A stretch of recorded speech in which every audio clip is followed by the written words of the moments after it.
And you might wonder by the title why I'd even make a video like this and what it all means, but I'd like to pose this question that a lot of people seem to not even be asking, and that is, why do the majority of people trust YouTube and YouTubers in particular as credible fact or credible source of information?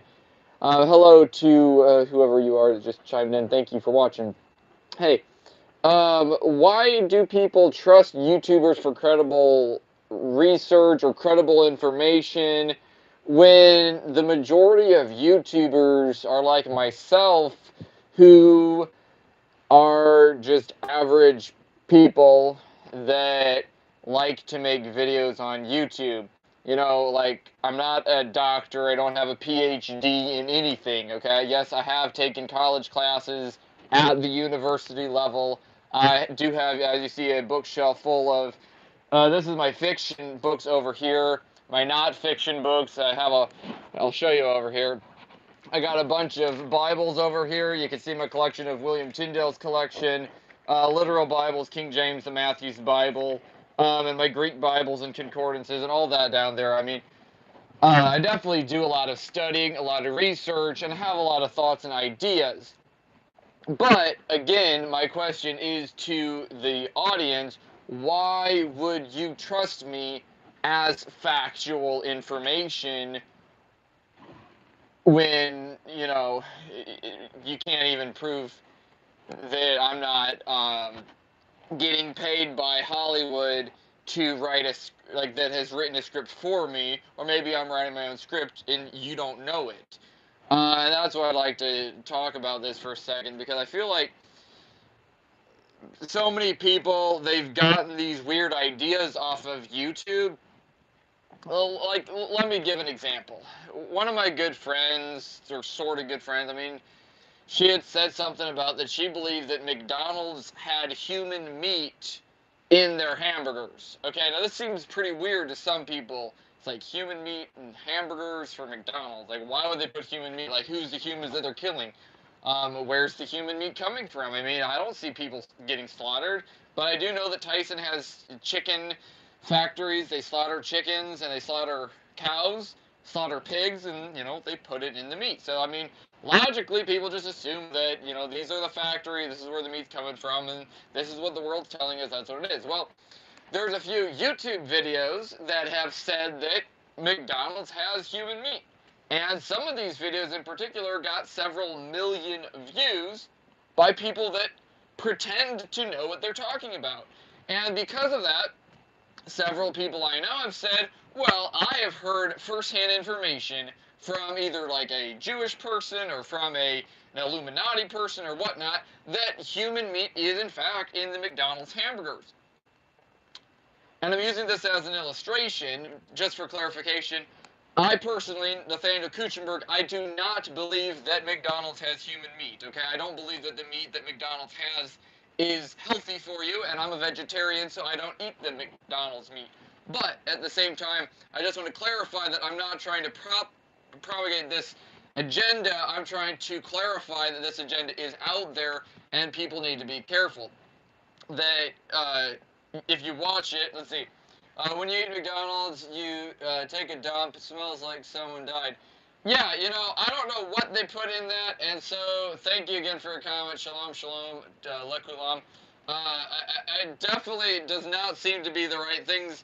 Um, for a little while, I did work at a McDonald's, and I did see a lot of that food. And it definitely did not seem like the kind of food that I wanted to eat. And for 6 months, I had worked at a McDonald's fast food. I actually ended up shying away from even vegetarian meat. Like, I didn't even eat the French fries, or the only thing I stuck with was like the milkshakes and the soda fountain, and that was as far as I went in the coffee machine. That's probably the only safe thing at McDonald's. Let me see what I got here. Just shalom, shalom to Nathan, shalom to Iron Man 10 again, and shalom to Sanisha. Thank you guys for tuning in. So again, let me pose this question that we're all here for. Thank you for joining me in the stream. Why do you trust YouTubers? Why do you trust them? Because the majority of YouTubers are out there for a show. Me, myself, as you can see, my content is very split as far as I got some things that are factual, I got theological things on there.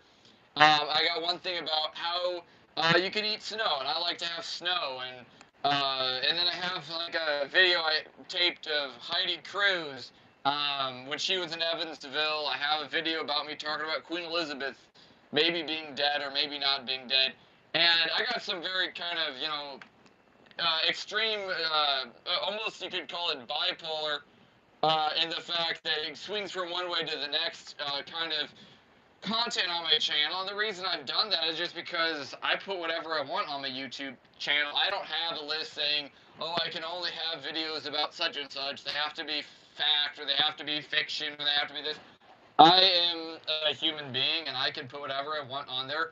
I have one video I posted that was from October 22nd, 2015, the big day of the Back to the Future day. And then even prior to that, I re-uploaded a video from 2007 that was a play that my family and I did of Prince Caspian back in 2007.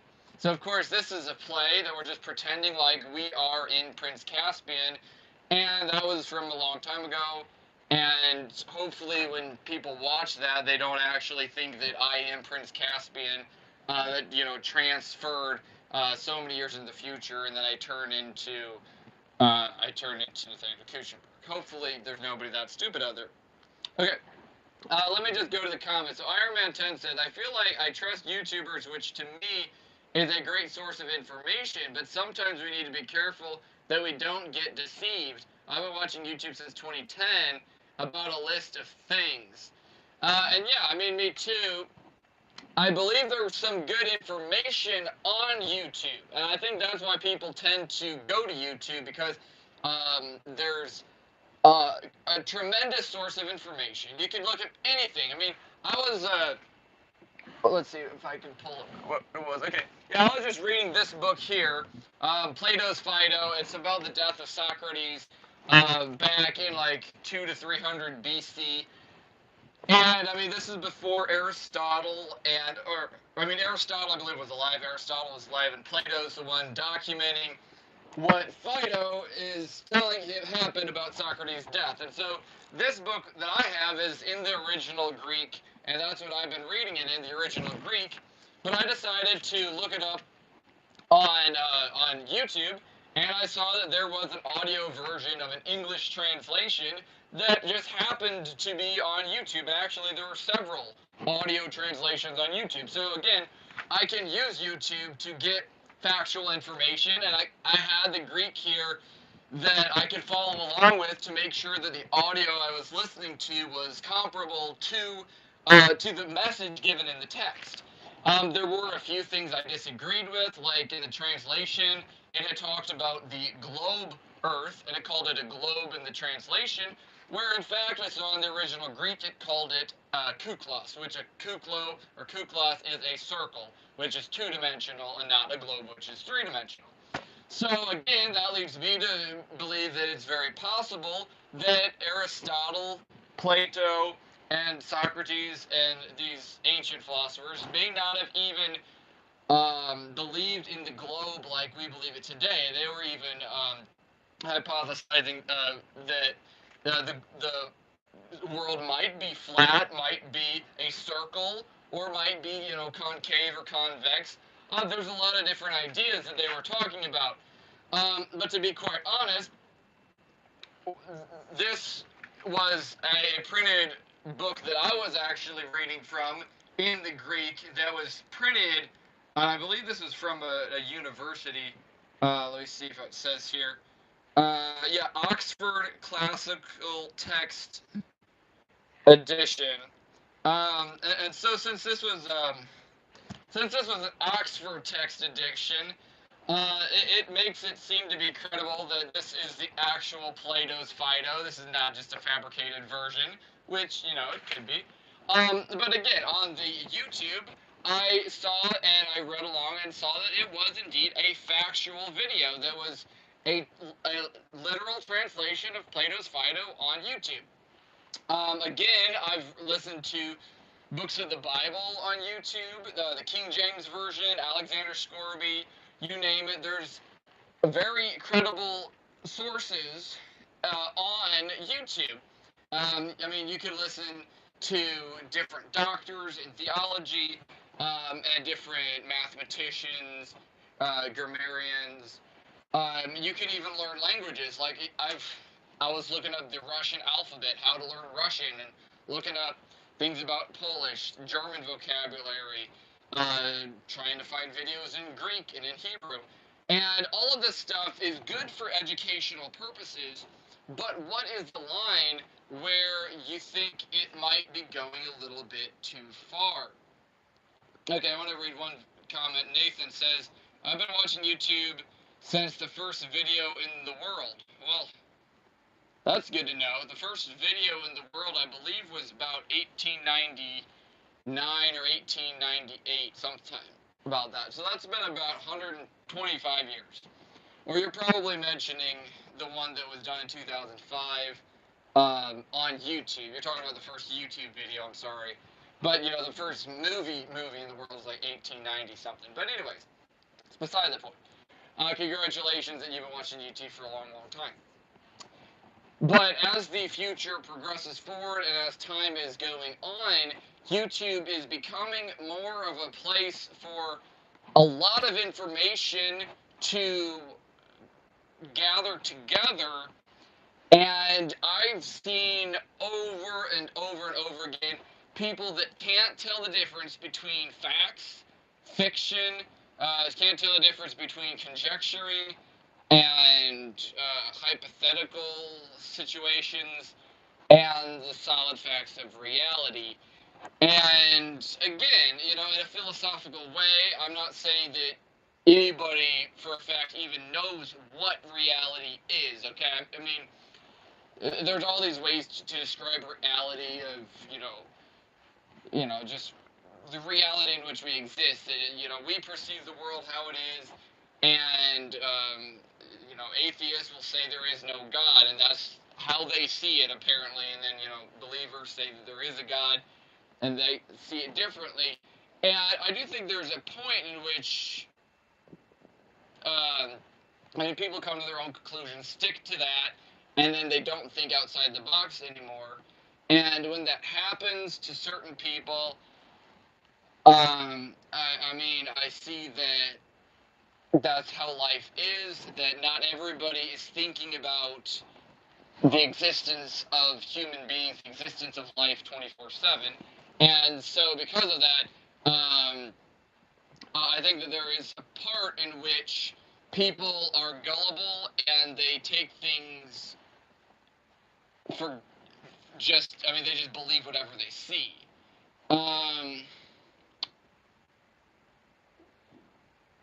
Let's see, I want to get to it. Game of Jack says, I was in a chat last night. Rockwell asked a biblical question. Can anyone or could anyone tell me how Joseph stopped the earth? I think, let me just pause for a second to answer this question. I think Game of Jacks, you're referring to Joshua, the son of Nun, or his Hebrew name was Yeshua, the son of Nun.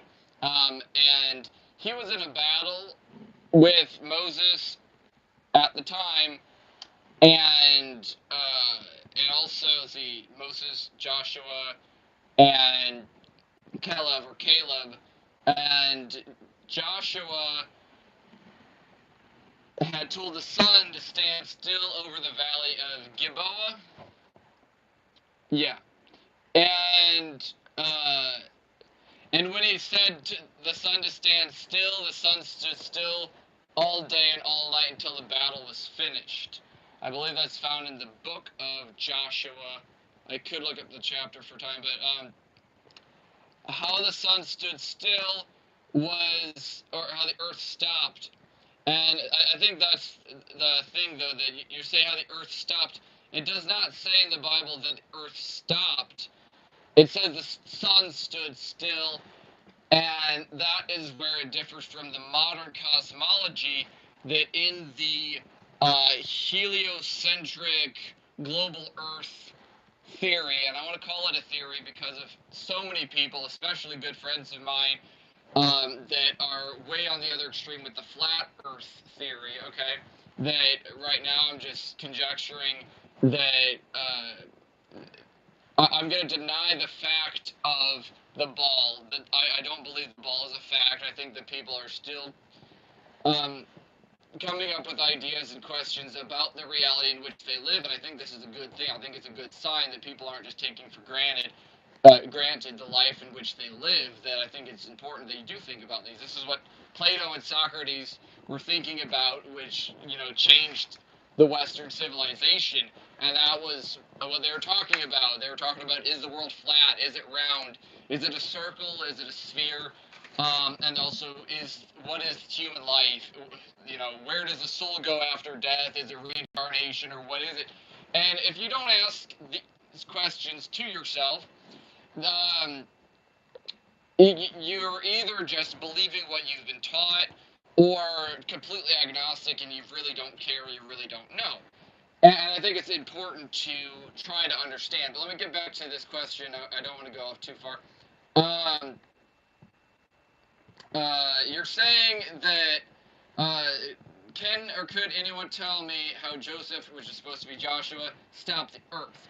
What I'm saying, and I got on the top, it says you said stop the earth. I do not personally believe that the world is spinning or moving. I think according to the Bible, the Word of God, it says the world or the earth is immovable. And it says not in Joshua that the earth stopped, but it says that the sun stood still. And I think that the plain fact is that Almighty God, Jehovah, created the heaven and the earth, and he created the sun and the moon and the stars in the heavens. And when Almighty God has that power to create them and to control them, Joshua, he wasn't the one that made the sun to stand still. It was the power of Almighty God that was on the side of Joshua, the son of Nun. Let me go on. Okay, Nathan says I'm too dumb and not getting any of this. Don't worry, Nathan. Um, it's okay.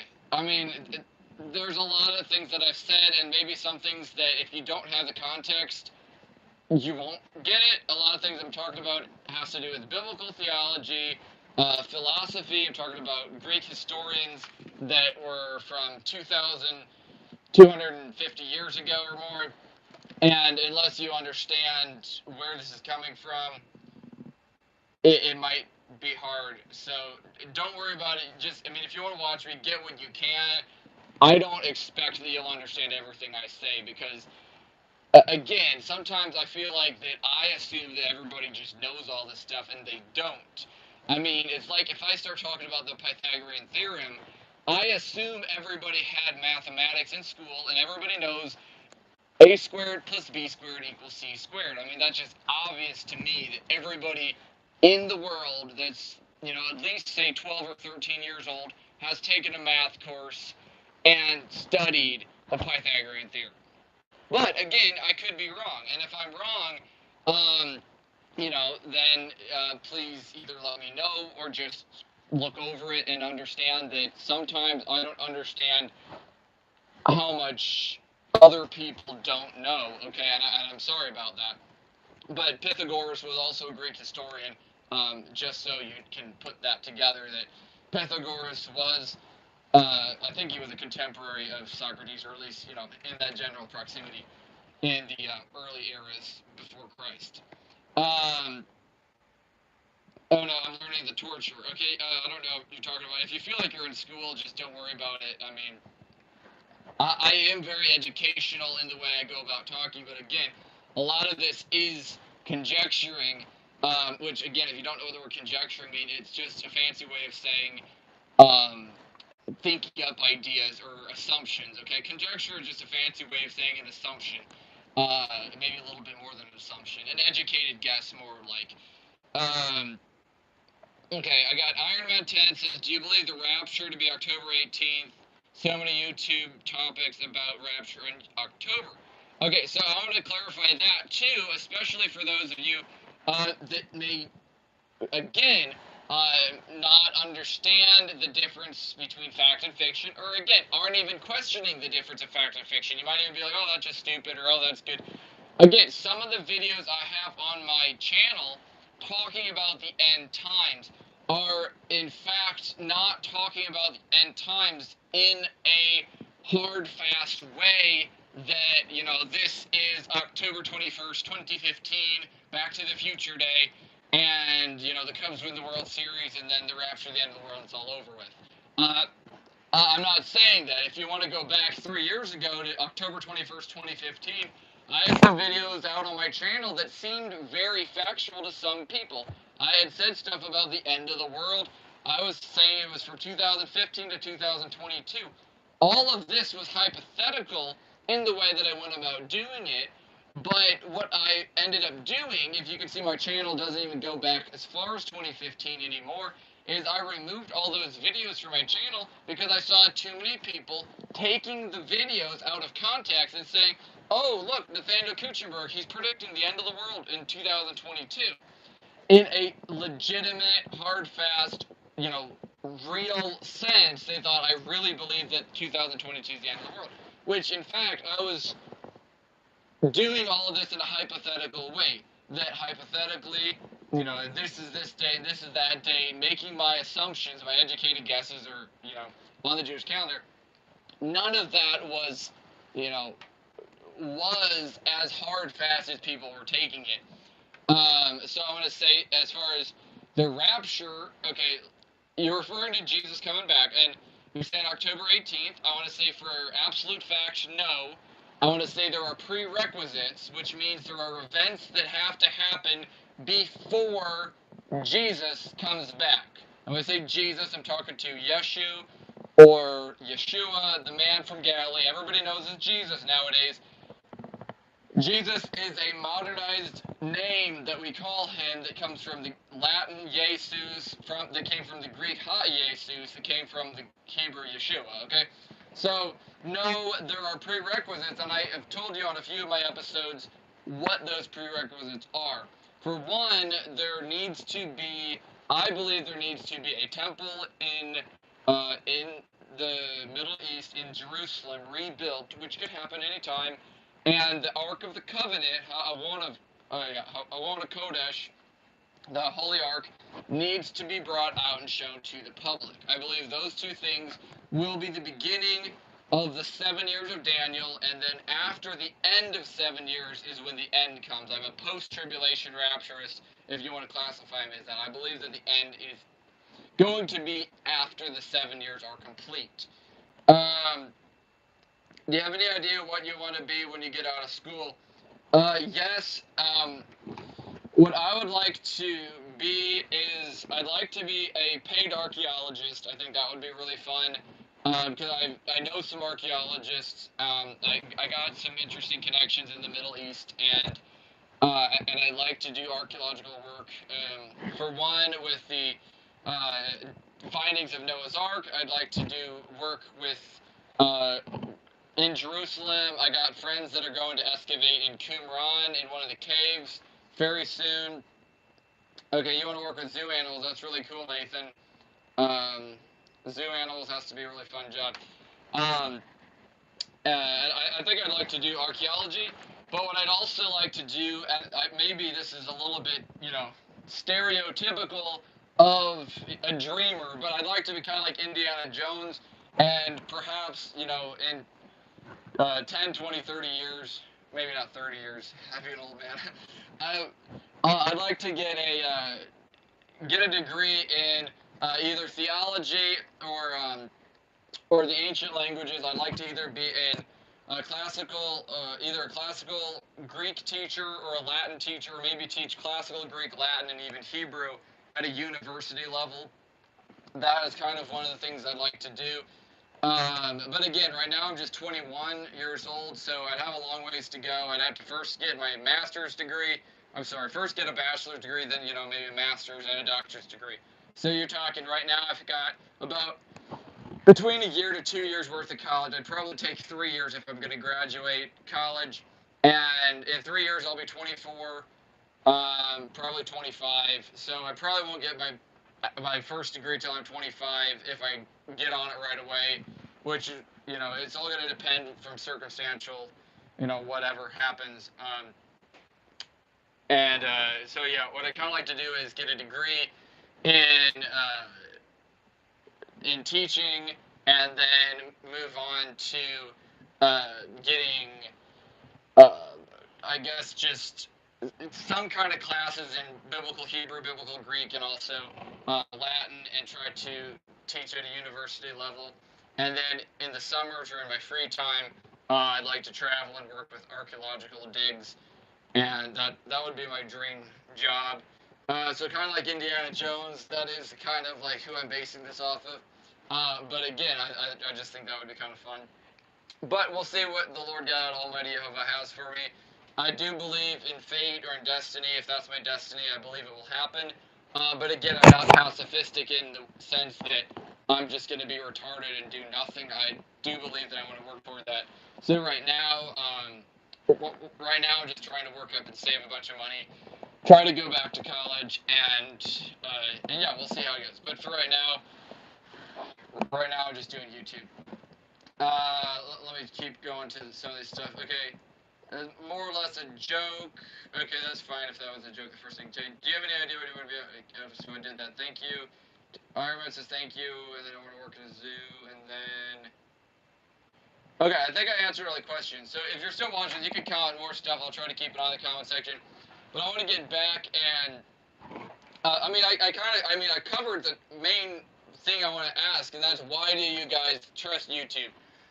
Because there's a lot of things on YouTube that could be very deceptive, and I want to go into some of that in a little more detail until I cut the stream and call it a night. So I was looking at a few live streams, and also I was looking at a few just already posted videos and all this.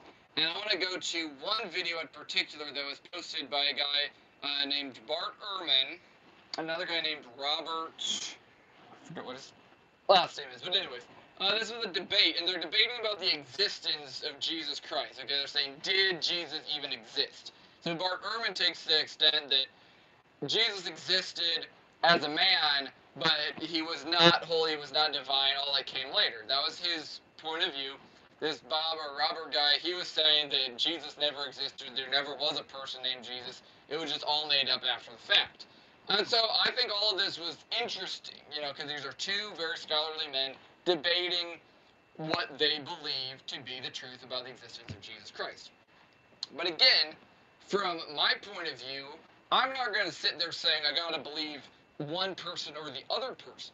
From an outside perspective, I'm okay viewing that this is his point of view, this is his point of view as a debate. But overall, I believe both of them are incorrect, because I believe that Jesus, or Yeshua from Nazareth, was not a man and a man alone, and he was not a non-person, he was not a fictional person, um, just like Superman is what they were talking about. He was not just like Superman or Clark Kent. He was an actual person. He was a Jewish person named Yeshua, that he was a real person. Miriam or Mary and Joseph were real human beings, and they really did have a child named Yeshua. And it was not a biological son of Joseph. It literally was impregnated by the Holy Spirit. And again, there's many Christians and Muslims that would hold this same belief. And I'm sorry if I've surprised any Christians that don't already know that Muslims do hold this same belief of Jesus. They believe that Jesus Christ was born of a virgin birth, of Mary being a virgin. Okay? That's one thing that Christians and Muslims have to agree about. And my point in bringing this whole debate up is that as I'm listening to this from an outside perspective, I can see that there's one side, there's another side, and then I see it from an outside perspective. And I disagree with both people, but I do think that both human beings are to be respected, and I think that they have the freedom to hold their opinion, okay? That I can't say, well, my opinion's right, and so I gotta, chop their heads off or burn them at the stake or do anything to, no. It's a free country, in my opinion, okay? Maybe it's not a free country, but I believe it should be a free country. with the freedom of speech. And if they want to hold the belief with a PhD that they want to hold the belief that Jesus didn't exist or that Jesus existed as a man, they have that free will, and then I have the free will to have my own opinion. But what I think would be wrong is to view them as, oh, they got a PhD, so they're so much smarter and wiser than I, and so that must mean that either one of them or both of them must be correct, okay? And I mean, some of the stuff they were talking about, they even actually agreed on, they weren't disagreeing on. So, so with that in mind, uh, let me move on to another video I had seen a few days ago, and this is a totally different scenario, okay? This is talking about holographic reality and saying that we are living in a simulation, okay? Those of you who've, watched movies probably are aware of this. Those of you that are under the age of, say, 25 or, in the youth of your life, teenagers or young adults, you probably play a lot of video games, or at least know what video games are, and you know what simulations are, and you have definitely been aware and well educated in this hypothetical belief of a simulated reality. Well, I ran into a video a few days ago of a lady trying to say that this world in which we live is all nothing but a simulation, and some people are real people, actual humans, playing the game. Some people are not humans, and they're just what was it called? Source players. So some of you guys are source players. That's the ones playing the game, and some of you guys are non-source players, or people that are just virtual robots, basically. And some of these videos that I've seen are conducted in a very convincing manner that they're actually making somebody to assume that the author of the content legitimately believes to be who these videos are about, okay? And again, I'm not saying whether or not this person is acting or not acting. I would assume that this person is probably a very good actor, and very well written. As far as, I'm sorry, her script, she probably wrote her script very well and had very much thought and everything in it, because it was very well conducted. I could give her the thumbs up for well conducted. I don't necessarily agree in the manner in which she's doing it, but again, I'll get to that in a second. So, again, so there's this video that's talking about a virtual reality, saying that we're all source players in this game, and she gives different things of what you can do, what you cannot do. Maybe you know who I'm talking about, maybe you don't, I don't really care. But she says, like, that you should do different things to play the game, and I'm there, like, listening, and I'm just, astonished at this. I'm like, okay, that's interesting. I've never heard this point of view before. Okay, bye, Nathan, good night, Lila Tove, see you later, thanks for joining me. Good night, and God bless you. I'll see you later, hopefully. So this lady says that we're all source players playing the game, and then she goes on to say stuff like, you do these things to exit the game or to make yourself a better source player and all this stuff. And some of the things she says is quite interesting to me, because she says, like, you should have longish hair. And I'm like, well, that's interesting. I got, like, she had said, like, 11 inches or something. I'm like, well, that's about how much my hair is. She's like, oh, and you gotta do this. You gotta not eat meat or fish. I'm like, well, I don't eat meat, but I do eat fish. So I'm like, what is this going toward? And she's saying about don't be judgmental toward people and all this stuff. And it almost sounds like biblical principles, or where she's getting it, I'm not really sure. But she goes through all these different things, and she's trying to build up her YouTube channel and making it to convey a point that says you are in this other dimension or other world, and this is what you have to do to win. But she does say things like, don't just go kill yourself because you're just going to come around and get a reincarnation, which, again, I disagree with, but I'm just repeating that is what she says. And overall, the entire message is that you are just a player in the game in a simulated world. And then she says that she is the only person that has won the game, and she's doing her best to help these other players to win the game too. And from a short, maybe not so short, a little bit of an analysis of what she's actually saying in the thing, she never actually gives information of how to escape this supposedly virtual reality, or what to supposedly do to exit the Matrix. But again, this all is in her channel as factual that she really did do this. This is how you're in a Matrix. This is how you exit, and it's on YouTube where there are people that will actually believe it. And I'm sorry if I went way too long on that very seemingly short topic, but yeah, so that's kind of where I'm at. That I'm saying that I believe this lady is on YouTube purposely to deceive the general public into believing that they're in a matrix. And who's the one doing the mind control? It is this lady on YouTube.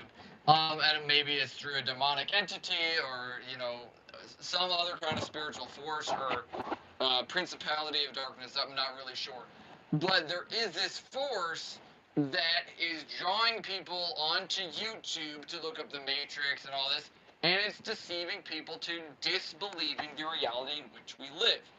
And I do believe that this is a bit frightening or concerning because some people then don't even know who they are, what they are, and I would say it could lead to some very irrational behaviors. So, what should you believe on YouTube? Should you believe if it says, that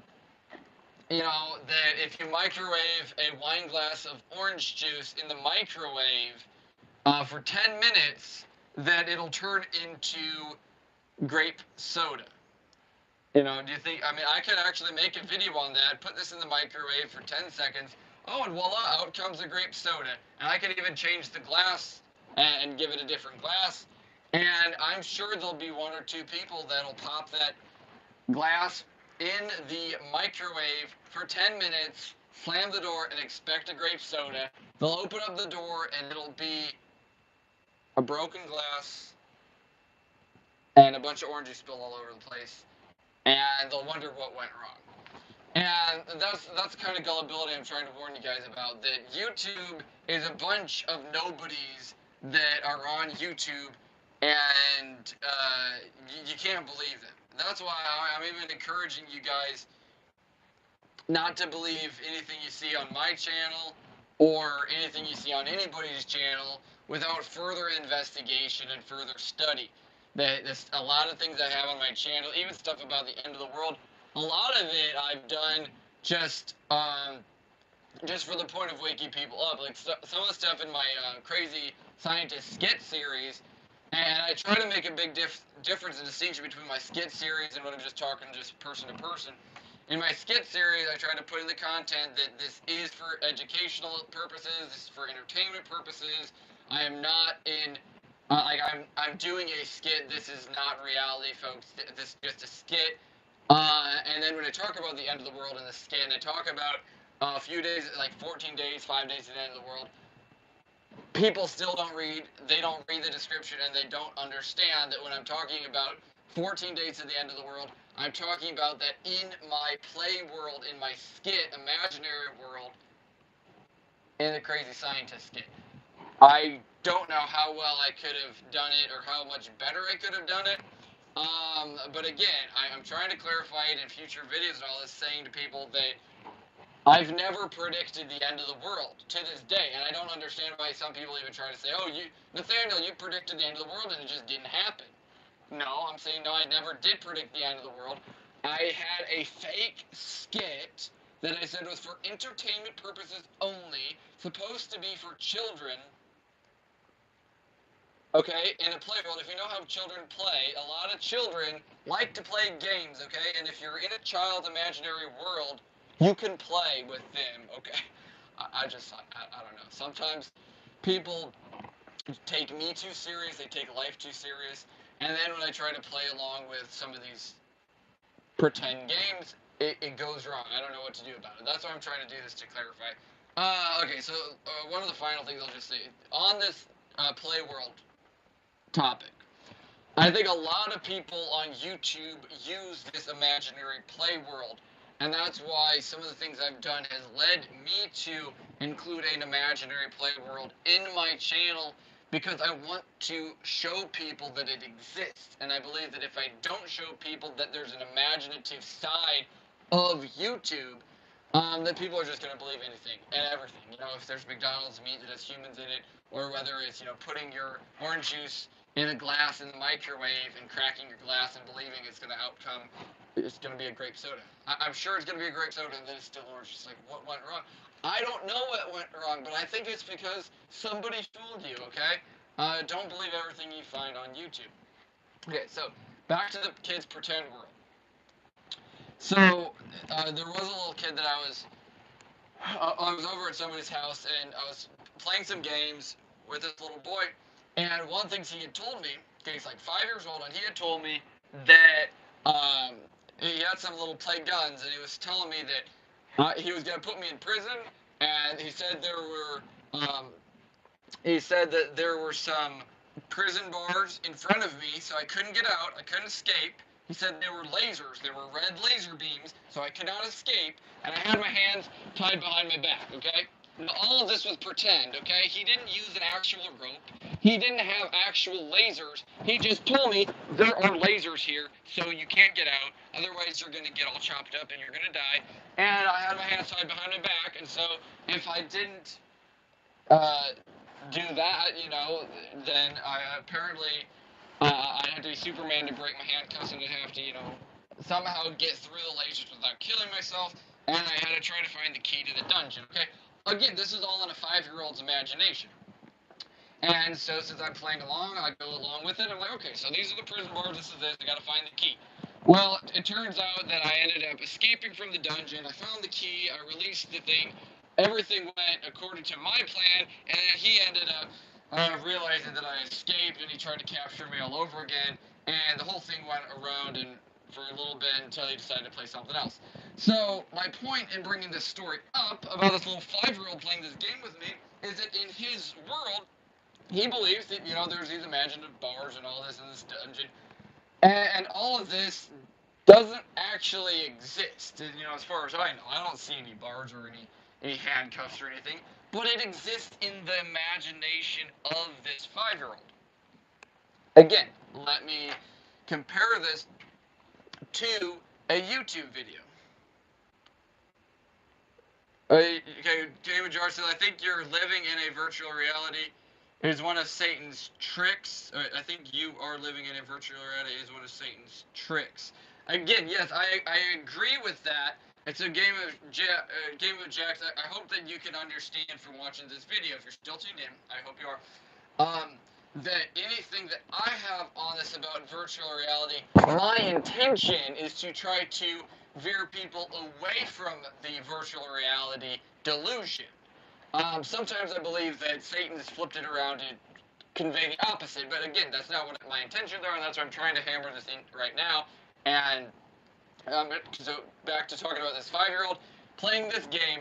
He is playing in an imaginative world, and in the imaginative world, I have fake handcuffs. There are fake prison bars that are laser beams. There's a fake key. He's in control, and I'm the prisoner. Okay, this is all an imaginary world. On YouTube, I can do the exact same thing as the 5-year-old, and that's what I'm trying to explain to you guys. I can say this is the end of the world. It's going to be October 21st, 2018. Or I could say it's going to be September 23rd, or it can be October 21st, or July 21st, or June 24th, or April 18th, or it can be, September 23rd, 2015, or, whenever. It can be the end of the world in an imaginative reality, okay? You can watch a movie like, I don't have the movie, but about Genesis, Skynet coming out in 2017 on the Marvel movies. It says it's Skynet 2018, and they're like, oh, October 2017, and that was after Judgment Day. Apparently, October 2017 was after Judgment Day. Well, I don't know about you, but last October, I didn't see Judgment Day happening because I was here and I didn't see any Judgment Day. Well, that's because that was a fake world that was made up by Marvel.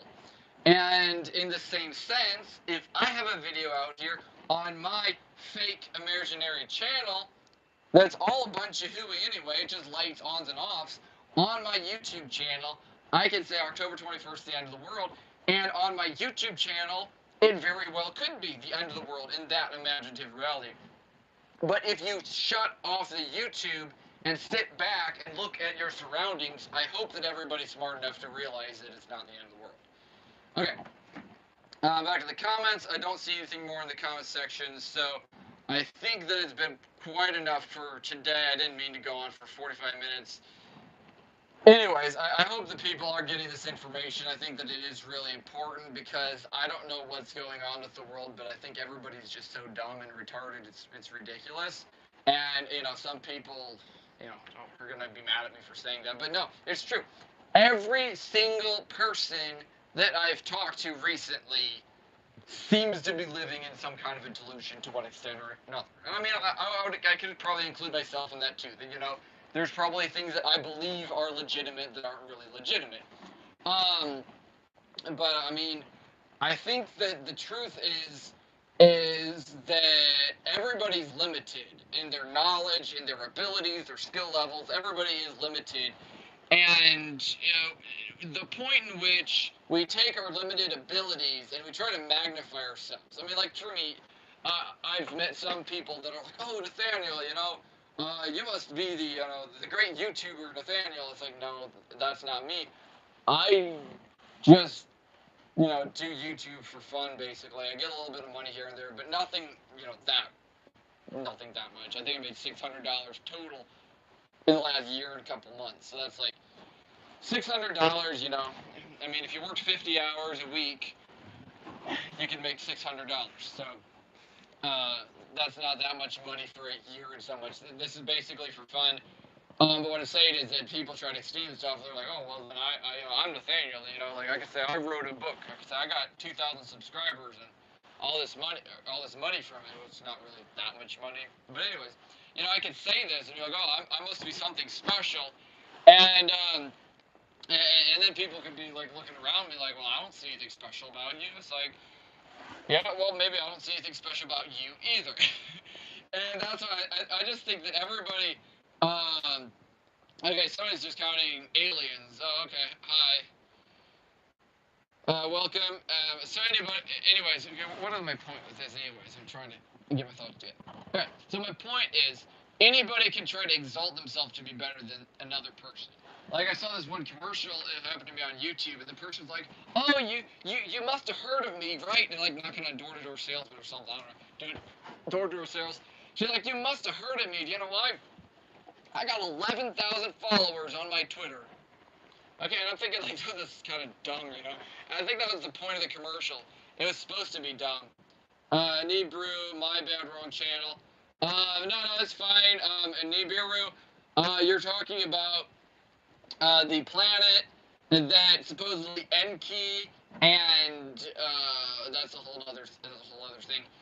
Because they're okay. I don't want to just cut that thought and go to something. But you're talking about Nibiru in my chat section. I want to say about Nibiru that there is a big deception that comes to that. That there was a book that came out. I want to try to look up the title of that book about Enki. It's called The Tablets of Sumeria. And there is a book published about that. No, it was called the Tablets of Enki. And I believe this was like a Joseph Smith fabrication. It's called The Lost Book of Enki. Okay, so, and it talks about Nibiru. So I want to just say, okay, The Lost Book of Enki, and just talk about this for a little bit. Because I just listened to it on YouTube. I mean, that's kind of where you get information from. And it talks about this story of Enki. Okay, and Game of Jack says, "Are we the only ones that are actually awake? I feel like some days too, like what? You people are totally lost." Yeah, no, that's true. It's true, and it does seem like that almost every day for me. But again, I do believe that one of the biggest points in life is not to evaluate. No, sorry, I said that wrong. Okay, I meant to say. I mixed two thoughts up. Okay, one thing is you shouldn't elevate yourself to be above somebody else. I think there's a tendency to want to do that, and I think some people even interpret interpret people like, maybe like myself as like, oh, you must be higher than everybody else because you believe you're such a spiritual awakening or something. But I mean, I believe, to be quite honest and frank with you, that I'm just like an everyday Joe. Okay. The reason why I'm awake, or more awake, or even thinking and contemplating the existence of life and humanity and all this, um, and everybody else is not. I mean, I would say a good way to describe most of the majority of people today is like at the Shabbat meeting. I was just in Kentucky on Shabbat last week on Shabbat, a couple days ago, and one of the guys that I was talking to, he pretty much summed it up that yeah, the secular world, all they want to talk about is sex, drugs, and alcohol. And a good way that he summed it up was, he said basically from here down is what they want to think about. Basically, chest level and down, that is their brains. Everything chest level and up, they don't even want to talk about or think about. It's just too complicated for them. And that is the majority of the world. Okay, back to laser break about, okay, is Nibiru going to destroy Earth? I want to say for a fact no, and I want to say why I would say for a fact no, okay, because this is, again, my thesis statement is I do not believe Nibiru will destroy Earth because I do not believe Nibiru exists, okay, that's my thesis statement.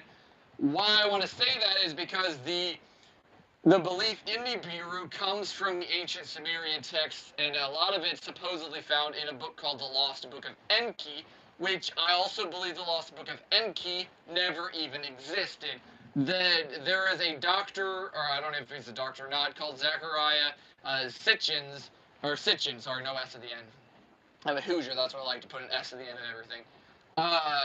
Zechariah Sitchin, he said in his book, The Lost Book of Enki, that basically, to summarize the whole book that I just had read and listened to a few days ago, that the whole entire planet was created by the gods, and there's a god Enki, and there's a god, um, I'm losing, Enlil, no, Enlil, I think his name is Enlil, it's another weird name. Okay, Enlil and Enki, and they did all this stuff. They hijacked the DNA of the gods, and somehow they mixed it up with human DNA.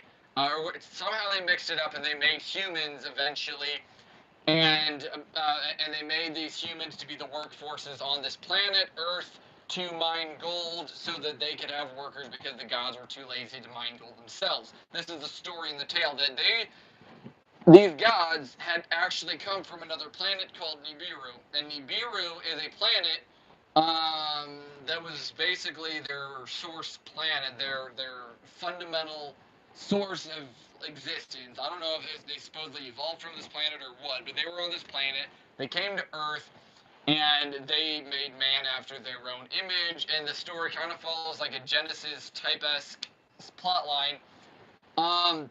But again, I did just a little tiny bit shaking my head a lot. Yeah. I don't know what you're referring to as shaking your head if you're talking about the story. Yeah. So basically, the storyline is supposedly taken from ancient Sumerian texts, text manuscripts that were supposedly written about 2,000 years before Christ, about the time of Abraham. But if I do just a little bit of research, I find no such tablets ever existed. And I find at least one guy that has a doctorate in a doctorate's degree. Um, it's a sin. It's a sin, isn't it? Or it has its own sin, I think. A sin. What's a sin? Can you just clarify what you mean by it's a sin? Are you talking about the planet? Can I try autocorrect? The sun. Oh, okay, it's a sun. Oh no, supposedly Nibiru is not a sun. I mean, it could look like a sun. I don't know. But Nibiru comes from an ancient Sumerian text that, again, supposedly portrayed that the gods came from another planet called Nibiru, and that it cycles around Earth every so many thousand years, whether it's like 30,000, I didn't memorize the number, every so many hundreds of thousands or, millions of years or whatever. And then Nibiru will come back, and supposedly when Nibiru comes back, that will come back with the gods, which are also supposed to be like the aliens, and that when the aliens or the gods come back, it'll be like an alien invasion. That's what um, the storyline was. Again, this is a book that was written, I think, in like 2000. 2002 is when Sitchin's wrote his book, and it's called science fiction for a good reason, a religious fiction, metaphysical fiction, controversial literature. Okay, so again, he writes it in the category fiction for a reason. Nibiru is just as real as Narnia. I hope that you can get this in your head. Nibiru is to Narnia what chocolate is to vanilla. Okay, hopefully that makes sense. Okay, or basically 6.5 to 1 is the same as half a dozen to the other is the same as Narnia to Narnia to 1 is Nibiru to the other. I don't know if I did that right, but anyways. You're talking about CERN now, or will CERN device open a portal during Nibiru's passing? Yeah, no. I don't believe that Nibiru exists. I think that it is possible that there was an ancient god story about Nibiru. But as far as I'm trying to find the actual Sumerian text, they do mention Enki. Enki was an actual god of the old days. I mean, believed to have been a god. Whether or not he exists or not is another story. Very similar to Almighty Jehovah in the Hebrew text. Enki was portrayed as a god of the world, and even the god that perpetrated the flood, and the Epic of Gilgamesh. It talks about Enki, and it talks about how he saved how he told Noah, I forget what his other name was, but he told Noah to build the ark and save the world, and then Enlil was the one that caused the flood. And the Epic of Gilgamesh kind of portrays Noah's ark, but again, in a fictional way, or, semi-fictional. I mean, I don't know. But anyways, I don't believe that, Nibiru exists. I believe that would be the existence of Nibiru would be about the same as trying to say that Narnia, or even not even Narnia, but to say something like Allegazia, okay? I mean, Allegazia, Narnia, whatever you want. I mean, Allegazia is the Aragon series, if you know about that. It was a pretty popular series. Narnia, I think everybody should know what Narnia is. But yeah, please, guys, watch yourself when you're on YouTube, because there could be a video saying, oh, this planet Nibiru is coming, and you're like, I didn't even know Nibiru was a planet. Well, the truth is it's not. Okay, some YouTuber, or I should say YouTubers, they took it from Dr. Zitchin's 2002 fiction novel, and I mean, he supposedly got it from these Sumerian texts, and I don't know where it all came from and originated, but again, this is science fiction. It's a joke. You shouldn't believe it. It says, that's what I'm saying, tons of lies. Yeah, that's what I'm saying, tons of lies, exactly. And then Gamma Jar says, could have red dwarf binary causes things to be pulled on its own. I do think CERN is probably doing some kind of weird stuff. I will admit to that I do believe that there's something kind of weird about CERN. So I'm saying tons of lies. Your topics. What about my topics? Okay, now, CERN is definitely doing some pretty weird things. I don't know all of the above about CERN. I mean, the closest I've ever been to CERN myself, I think, was about the time that I went from Amsterdam, on a train from Amsterdam to Dresden, and when I was on the way from Amsterdam to Dresden and went through Cologne, I think that was a few, I was, like, not that far. Like, I technically could have even taken a train from, like, Cologne to Geneva, Switzerland, and, went from there. But anyways, I don't really know much. All I know is there is a lot of fear and a lot of hype about CERN. People are like, oh, you got to be concerned about CERN, and there's all this about CERN. I don't know what it is about CERN, but I do believe that I mean, there's something to it. I mean, they're not just smashing particles together for no reason, okay? People went crazy with the Da Vinci Code also to try to prove it real. Yeah, I do want to say, okay, about the Da Vinci Code, that there is some truth that they're using some real evidence. The Epistle of, or the Gospel of Thomas says in the ancient Coptic language that Yeshua or Jesus, that he loved Mary, and Peter's like, well, he loved Mary above all women. Like, if that was the case,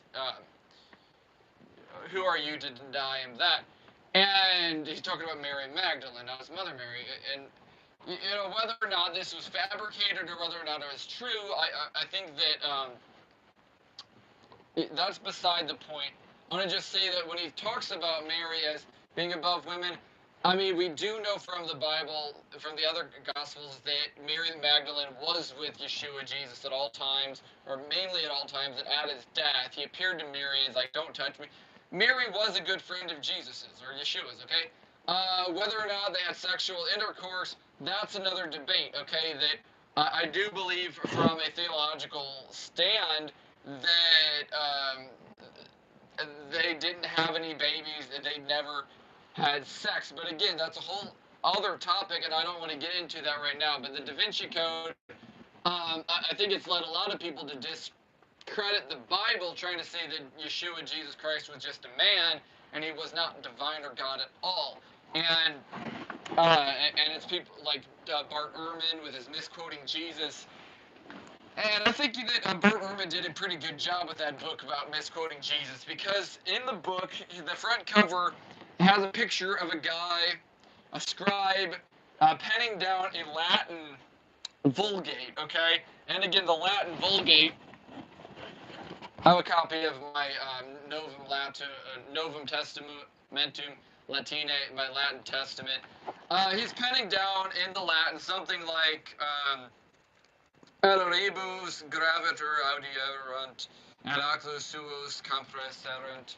Um, you know, the Latin, okay, in this misquoting Jesus book, and on the front cover, okay, there's the misquoting Jesus here, and then he's got the upside down Hebrew behind it. I don't know why he's got upside down Hebrew on a misquoting Jesus book that was written in Greek. I don't know. That whole thing seems to be convoluted, and I don't know why Bart Ehrman chose that. Okay, but back to then.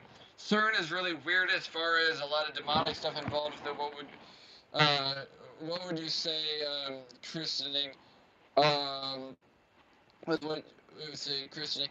Yeah, I don't know. There's a lot of demonic stuff. Definitely about CERN. I would say, um, you should have a legitimate caution about CERN. I wouldn't go to Geneva, Switzerland, and go too deep into it, because I don't know. I mean, I don't want anybody to get hurt. I think it's better just stay out of it to some extent. But if you do have information, I am curious. I'd like to know something about this because it is quite interesting. Yeah. Anyways, um, I think I've pretty much summed up what I was trying to say. That YouTube is something that definitely can be skewed. People say stuff about Nibiru. Thank you again if you're still on about Nibiru. I still I don't understand. Even this the lost the tablets of Enki. I just don't even know what, like, for me, the way I grew up and the way, I mean, even in my college classes, I was advised that first off, never go to Wikipedia for information. That's not credible. And above all, never go to YouTube for reliable source information, okay? YouTube is not a reliable source of any credible information. And if that's the last thing I'm going to say, that pretty much sums it up. But let me just say about Enki, okay? So this Lost Book of Enki, yes, it's on YouTube. But I think that the problem is it doesn't say that it's fiction on YouTube. Launching startup. Yeah, it doesn't say that it's on YouTube. I mean, on YouTube, it doesn't say that this lost book is fictional. And I think people have read it and even lost their salvation just because they read this and they're like, oh, no, I doubt the Bible, and now I'm not going to believe it. Well, it goes just go a little bit further and try to look up, well, where's the Sumerian text that it was translated from? You're never going to find it. It never existed. It's like those golden tablets of Joseph Smith.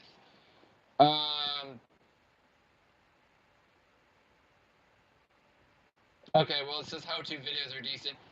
Yeah, I mean, beware of a few how-to videos. Um, there's definitely joke how-to videos. Even if it's gotten a million views, that doesn't mean that it's serious.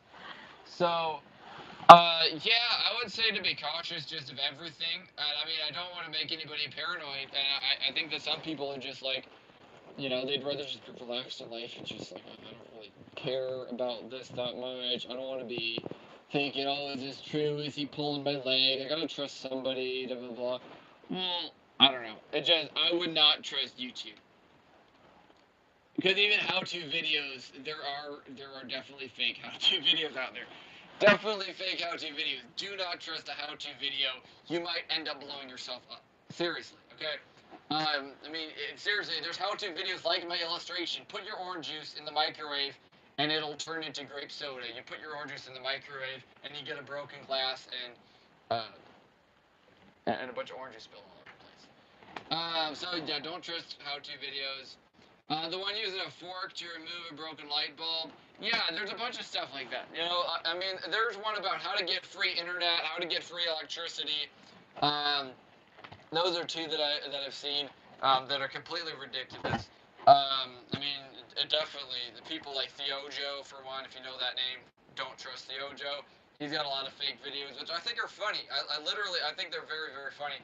But again, I feel sorry for the people that are that gullible. They're like, oh, you gotta put, duct tape on this piece of aluminum foil and blah, blah, blah, and then you get this contraption that's gonna give me free internet, and you're like, Frida, I don't know what's wrong.